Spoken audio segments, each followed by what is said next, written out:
Louange à Allah, Seigneur de l'univers, prière et bénédiction d'Allah sur son prophète Mohammed, sa famille et ses compagnons. Frères croyants, c'est une joie débordante qui emplit le fond de nos cœurs pour avoir vécu ces instants inoubliables du mois de Ramadan. Les âmes sont ballottées entre les deux sentiments de crainte et d'espoir. La langue s'adonne au rappel abondant d'Allah, le suppliant d'accepter la privation de nourriture pendant le jour et la privation de sommeil pendant la nuit. Pour nous, pour vous et pour tous les musulmans de la terre, qu'Allah agrée ce qui est passé et qu'il bénisse ce qui pourrait en rester. Bonheur est promis à celui dont les erreurs sont pardonnées et le repentir décrété et les faux pas pardonnés et les écarts de langage résiliés. Et en cette fin de mois de Ramadan, nous remercions grandement Allah pour l'aide qu'il nous a apportée, lui qui dit « afin que vous en complétiez le nombre et que vous proclamiez la grandeur d'Allah pour vous avoir guidés et afin que vous soyez reconnaissants ». De cette manière s'écoulent les précieuses heures de l'existence au grand galop. Hier, nous faisions bon accueil au mois du Ramadan et dans quelques jours, nous lui faisons nos adieux. Et nous ne savons pas si l'occasion nous sera donnée de le rencontrer l'an prochain, ou bien si la mort s'interposera et nous fera manquer le rendez-vous. La demande d'expiation à l'istighfar, serviteur d'Allah, c'est la scellée de toute œuvre pieuse. Par elle, nous concluons la prière, le pèlerinage, la dévotion nocturne et les assises. De cette façon donc, il convient de sceller le mois du jeûne, afin que cette demande de pardon rectifie les erreurs et les dérapages dus à la distraction et l'oubli, afin d'effacer à jamais les taches de la négligence. Cette imploration du pardon chasse de l'âme les relents d'orgueil et l'infatuation. Ainsi, on ne pourra pas se dire que nous avons bien fait, et elle fera naître en nous un sentiment d'insuffisance, de médiocrité, et cette sensation va nous encourager à multiplier les œuvres après le Ramadan. Et les récompenses seront alors multipliées et les balances alourdies pour le jour de la grande pesée. Et si nous faisons nos au revoir au Ramadan, toutefois le croyant ne dit pas au revoir à l'obéissance et à l'adoration. Tout au contraire, il réaffirme l'engagement pris envers son Seigneur et il renforce le lien qui le rattache au Créateur, pour que la source du bien qui l'habite reste affluente et ne se tarisse pas. Quant à ceux qui rompent le pacte avec Allah et qui fuient les mosquées après la fête, quels mauvais gens que ceux-là, des saisonniers qui ne travaillent pas à temps plein pour l'au-delà.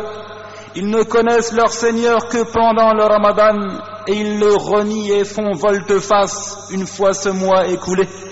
Le Très-Haut dit « En vérité, ma prière, mes actes de dévotion, ma vie et ma mort sont pour Allah, Seigneur de l'univers. À lui nul associé, et voilà ce qu'il m'a ordonné, et je suis le premier à me soumettre. » Et quelle valeur donner à une adoration qui ne produirait pas d'effet, qui ne laisserait pas de traces de piété et de crainte? Où sont donc les conséquences de ce mois de jeûne si nous délaissons le Coran, que nous abandonnions la prière en commun, que nous commettions toutes sortes d'interdits?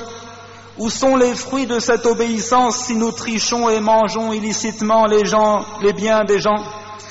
Où sont ces fruits si nous nous éloignons de la tradition prophétique pour la suivi aveugle des coutumes et des traditions? Si le musulman fraude dans la vente et l'achat, qu'il s'emploie à mentir nuit et jour, où sont les effets du jeûne?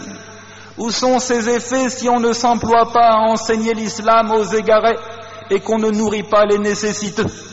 Et certes, il y a une longue distance entre l'œuvre et le cœur, de sorte qu'un dévot puisse accomplir beaucoup de bonnes œuvres et qu'aucune ne parvienne jusqu'au cœur sans jamais produire l'amour, la crainte et l'espoir attendus, sans y allumer une lumière par laquelle l'homme distingue le vrai du faux, les alliés de Dieu de ses ennemis.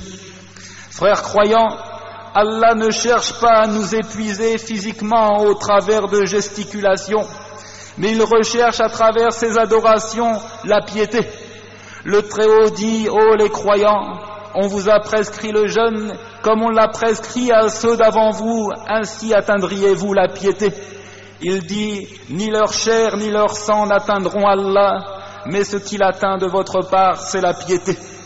Et parmi ces œuvres pieuses qui suivent le Ramadan, il y a le jeûne des 6 jours de Shawwal, et dans le récit authentique, celui qui jeûne le Ramadan et qui le fait suivre de 6 jours de jeûne pendant Shawwal, c'est comme s'il avait jeûné toute l'année. Celui qui a purifié son âme au moyen du jeûne prescrit est celui qui sort de ce mois dans un état très différent de celui dans lequel il y est entré. Et il est des signes de l'acceptation d'une bonne œuvre par Allah, qu'Allah nous permette de la faire suivre d'une autre bonne œuvre. Et il est des signes de son rejet de revenir au péché. Faisons donc que ce mois soit une clé de bien pour tout le restant de l'année. La plus grande leçon prise dans cette école de Ramadan, c'est la manière de repousser les incitations du diable. Également, comment briser les élans de l'âme inspiratrice du mal et comment éviter le déchirement et la dispute au sein de la communauté. Les rangs se sont resserrés comme les fils d'un même tapis et il ne conviendrait pas qu'ils se défilent après le Ramadan.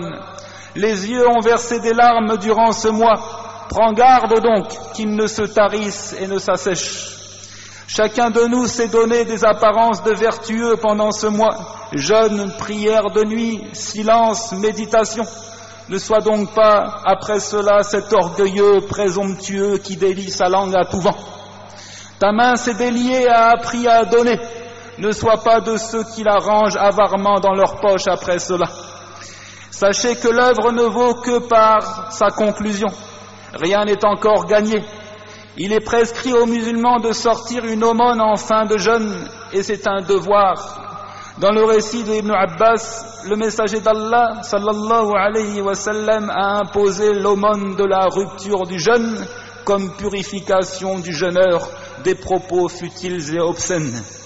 Dans le récit d'Ibn Umar, le messager d'Allah a imposé l'aumône de la rupture du jeûne à raison d'un sa' de blé, de dattes ou d'orge à l'égard de l'esclave, de l'homme libre, de l'homme, de la femme, du mineur et de l'adulte parmi les musulmans.